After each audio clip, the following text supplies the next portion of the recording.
So today I want to show you how to make a Swiss meringue buttercream and 4 classic piping techniques that you can practice at home so that you're an absolute pro when it comes to decorating cakes. So we're going to start by making a classic Swiss meringue buttercream. So what I'm going to do is I'm going to start with a bain-marie, a very small amount of water just boiling away gently in the bottom of my pan. I'm going to place a bowl on top with my egg whites and my sugar. I'm going to whisk that up until it reaches 65 degrees Celsius. Then I'm going to take it off the heat. I'm going to put it onto a stand mixer. I'm going to whisk it for around 10 minutes until the bowl feels cool to the touch. Really important that the bowl feels cool to the touch.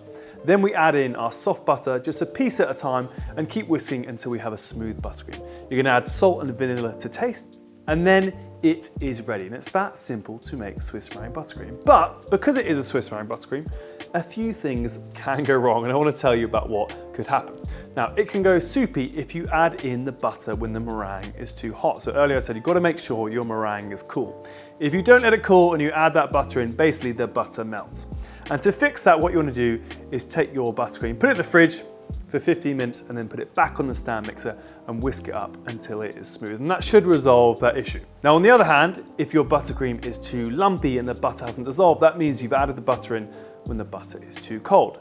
So to fix that, you can put the bowl of buttercream over a bain-marie and just very gently melt it, just ever so slightly, put it back on your stand mixer and whisk it until it is nice and smooth. And that will fix kind of 2 of the most common problems you'll face when you're making Swiss meringue buttercream. In front of me here, I have got 4 different piping nozzles, and these are 4 of my favorites, but you can do these techniques with really anything that you've got at home. So I've got a Saint Honoré nozzle, I've got an open French star tip nozzle, I've got a slightly smaller star tip nozzle, and then I've got a classic round tip nozzle. And what we're going to do is we're going to practice piping these onto a silicone mat. So the reason I'm using a silicone mat is because once you pipe these all out, you can actually scrape the buttercream straight off it, put it back in the bags, and then have another go, right? So you're not going to waste the buttercream. The silicone mat's really easy to clean. You can just scoop it right off. So we're going to start with the Saint Honoré nozzle, which is my favorite nozzle of all. And what we're going to do is we're going to hold the piping bag at 45 degrees. We're going to apply even pressure. We're going to squeeze, and we're just going to zigzag the bag back and forth in a nice tight motion like this, and it's going to create this little zigzag of buttercream. Gorgeous, really elegant, very clean, very succinct, and it's a classic way to decorate the outside of a cake.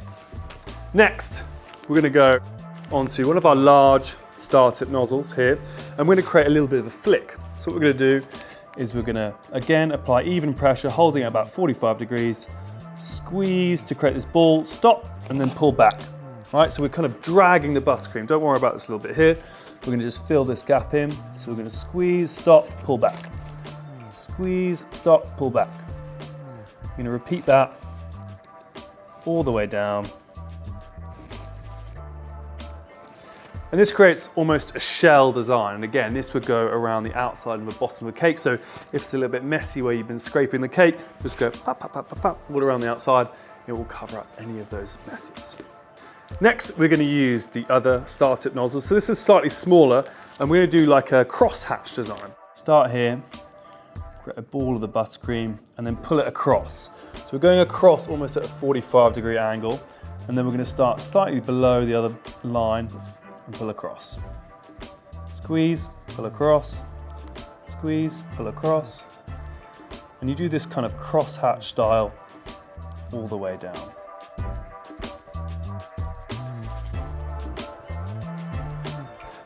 And the final nozzle we're going to use is a classic round tip nozzle. Okay, so this one takes a little bit more skill because you don't want to lose any motion. You want to have a nice consistent motion as you're going. We're going to go anti-clockwise, be quite quick with this, and flick at the end. These are very versatile designs, very versatile skills. And like I said, just take a scraper, lift all that up, put it back in the piping bags, and practice some more.